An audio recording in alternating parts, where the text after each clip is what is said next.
And so we are back here on Smackdown. As well, this is now part 2 of Smackdown. As we continue here with the number 1 contenders matchup for the Women's Tag Team Championships. As Payne Royce here. So in the Ville, able to get a rope break. And now Royce here for another Venus flytrap attempt. Of course, if anything, a variation of the Three Amigos. Of course, as a tribute to the late great Eddie Guerrero. And now Venus flytrap is completed. No. DeVille once again gets her foot on the rope. Not the greatest of placement for Peyton Royce. And now Royce here, going to tag in Billie Kay. Of course, SmackDown versus SmackDown action. Ultimately, whoever wins this tag team contest ends up facing off against Alexa Bliss and Nikki Cross for the Women's Tag Team Championships to make it an promotional battle at One Night Stand Extreme Rules for those tag team titles. As Mandy Rose stuns Billie Kay and KO. Knocks Mandy off the ring apron finally, and now jumping clothesline right there by Billie Kay. Now these two teams have been having a relatively competitive matchup towards the end of part 1. Now going on over to part 2 here of SmackDown Week 6. I see their snapmare by Billie Kay. Okay, here, desperation cover. Wait, what's this? Gonna use the ropes. How smart of that? How smart is Billie Kay? I know. Sonya Deville barely able to get that shoulder up. And okay, here.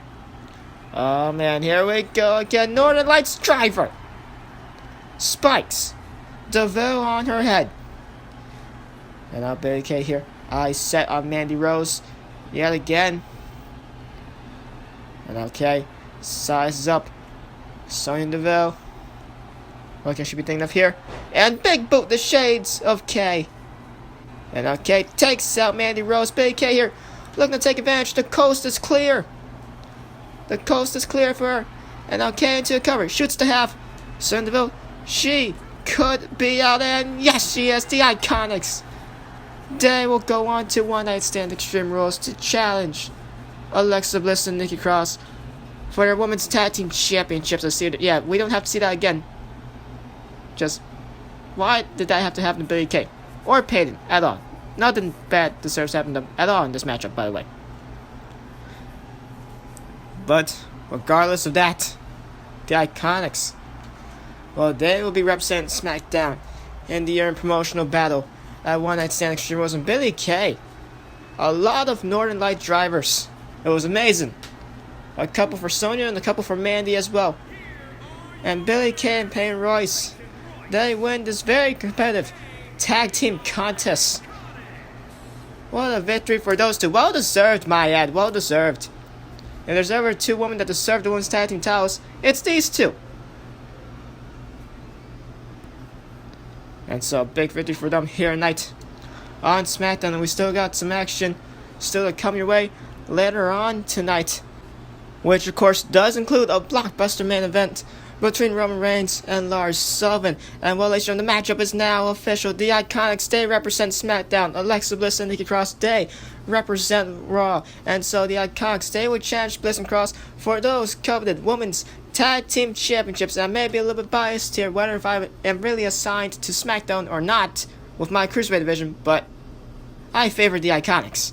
Along with that, ladies and gentlemen, earlier on in the night to kick things off on part 1, General Manager Edge made this matchup official. After the great matchup between Kevin Owens and Aleister Black last week, he decided to give both of them a shot at Kofi Kingston's WWE Championship in a match that Edge made famous, a TLC match at One Night Stand Extreme Rules. And along with that, ladies and gentlemen, up next when we return to SmackDown, the SmackDown Women's Champion Carmella is in action. Don't miss it.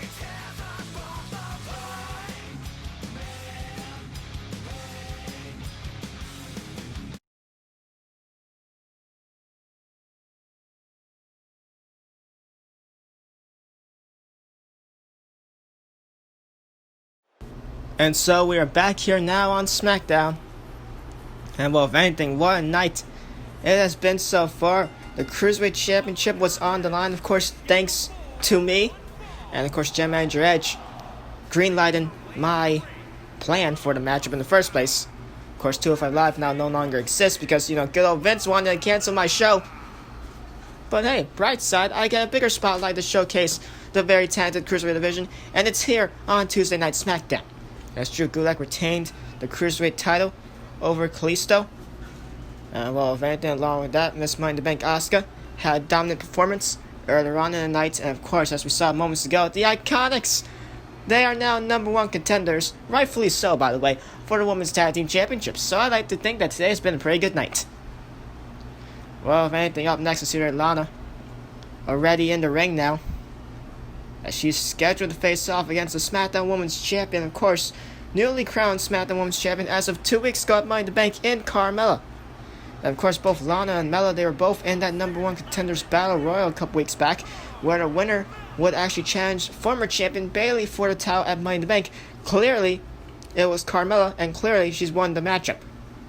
And of course, last week on SmackDown, successfully putting away Liv Morgan, if anything, and the title matchup to kick things off. Now, the story behind that was that the Riot Squad, Sarah Logan and Ruby Riott over on Raw, they failed to beat Bliss and Cross for the Raw, well, if anything, for the Women's Tag Team Championships to kick off the night on Raw.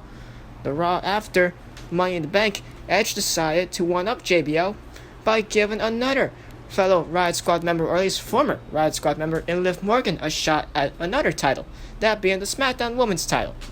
Well, if anything, Morgan came up short, but a lot of one-upsmanship will be made across the next couple of weeks, I can only assume, between Edge and JBL, or maybe throughout the whole year heading into Mania.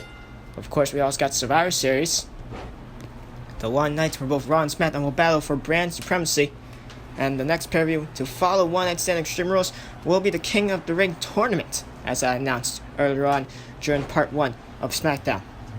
4 from Raw, 4 from SmackDown. Ultimately, it will commence, and the final 2 being 1 man from Raw, 1 man from SmackDown. The winner will give their brands the main event. It'll either be a Raw main event at SummerSlam for the Universal title, or SmackDown's WWE title matchup to main event SummerSlam.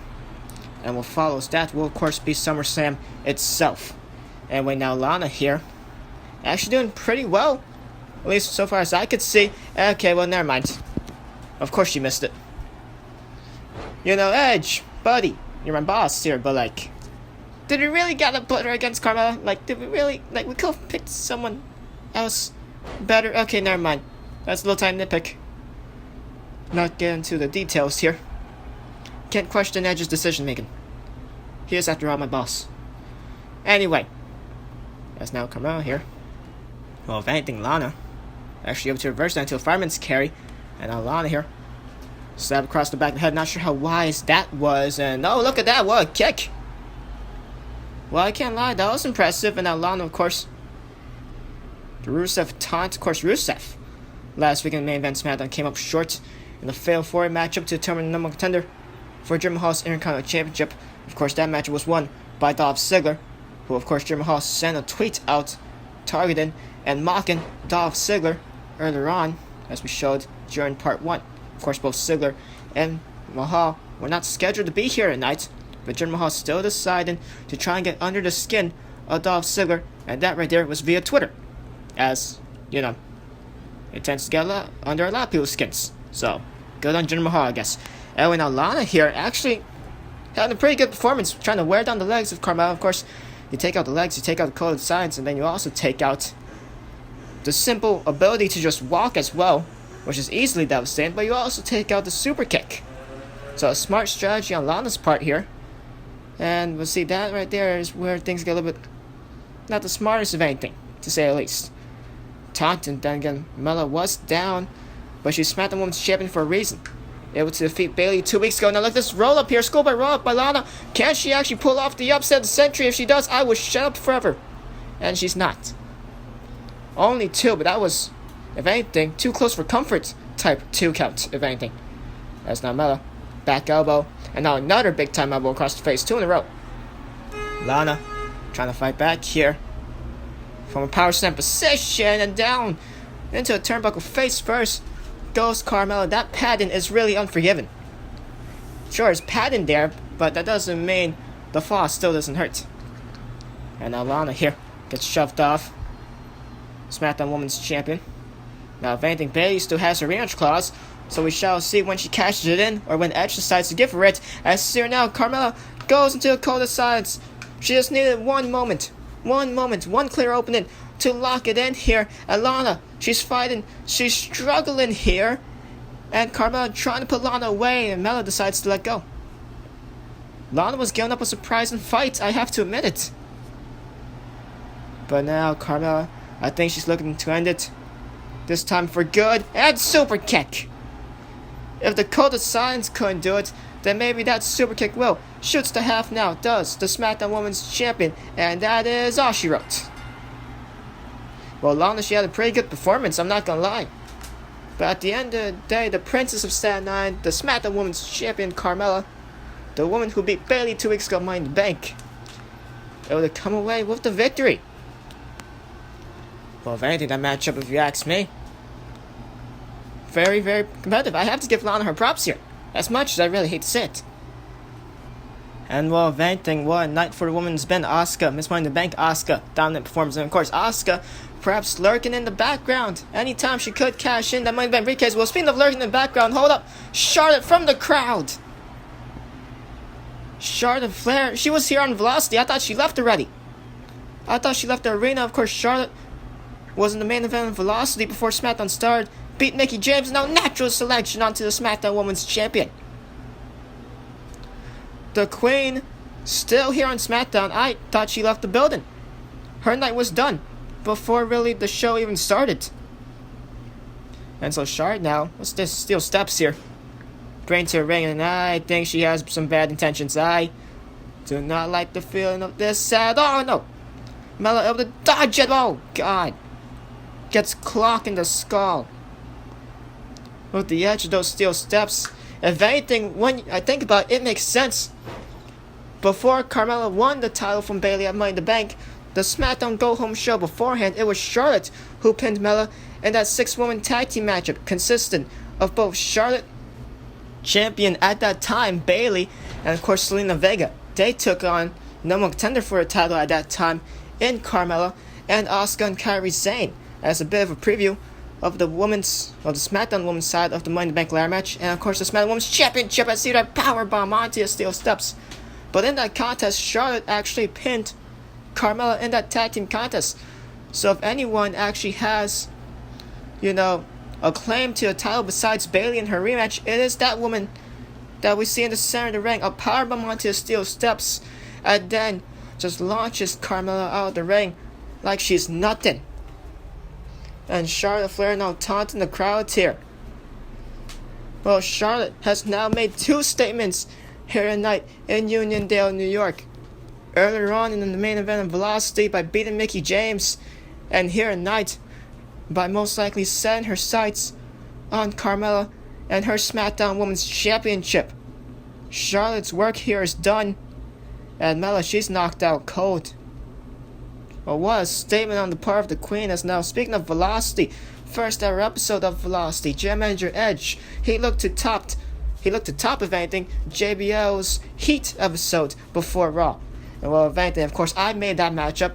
The Cruiserweights, Mr. Money in the Bank, Buddy Murphy came in with the victory over Orton Lurkin. You can thank me for that, for making that matchup, but also Edge for greenlighting the matchup in the first place. Along with that, well, the woman that we just saw attack Carmella came up victorious over Mickie James. Of course, that right there was the SmackDown pre-show Velocity.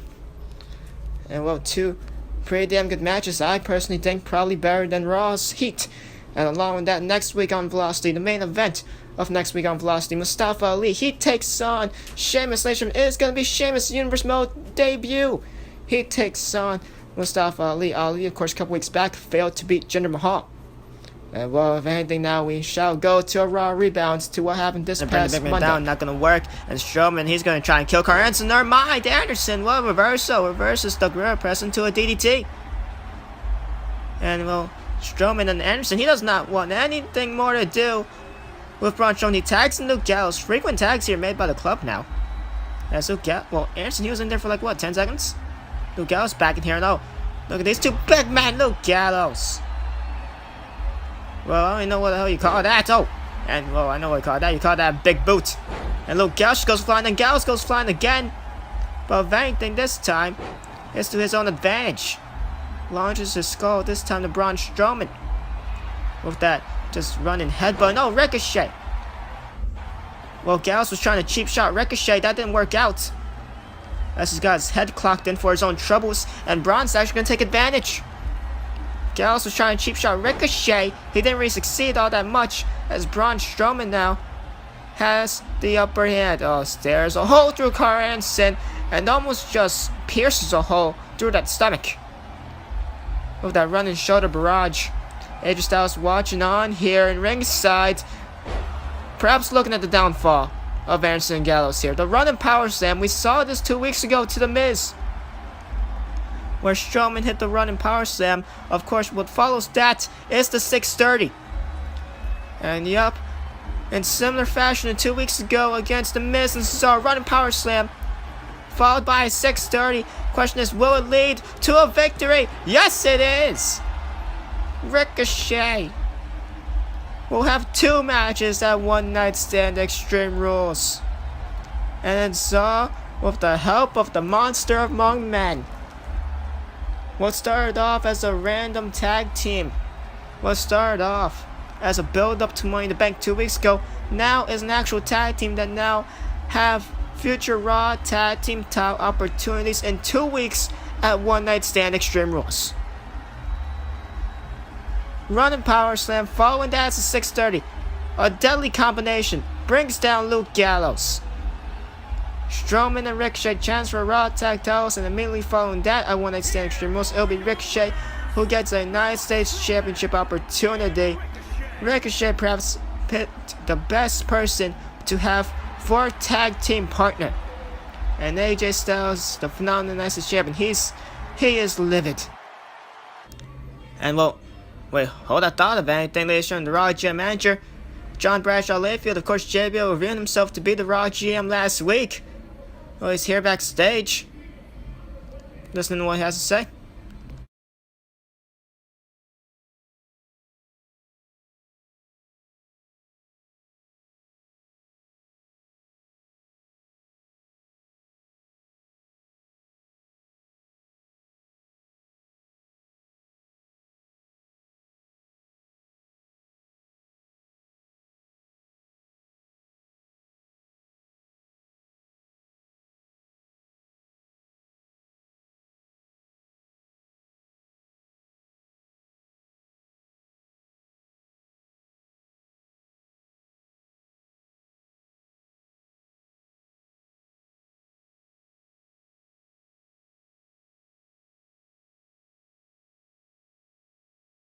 Well, if anything, JBL one last shot towards Smackdown General Manager Edge. Well, if you ask me, this past Monday, well, if anything, last night, I guess to say, Raw was pretty damn good. But here tonight, Edge, he looks to top JBL's Raw from this past week. Well, 24 hours ago, if anything. As up next, it's Roman Reigns, it's Lars Sullivan. It's a no disqualification main event. It's the one night a year when the WWE goes extreme. WWE One Night Stand.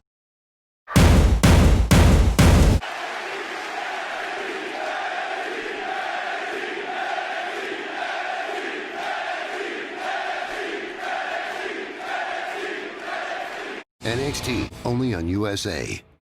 We are back here on Smackdown, and of course you could catch NXT a full 24 hours after Smackdown each and every week.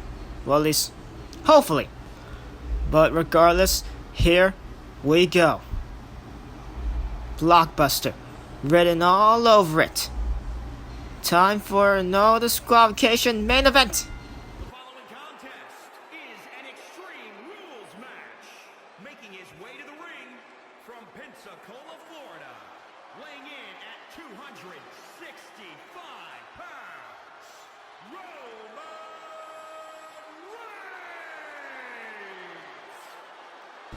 This man right here could be considered one of the most polarizing WWE superstars in history. Of course, people have loved him, people have hated him.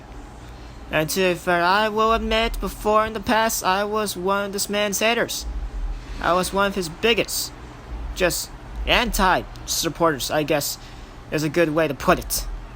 This man got under my skin each and every week. However, eventually you realize but he works just as hard, and if not harder, than the entire WWE roster. What he gets coming to him, he really does deserve, if anything.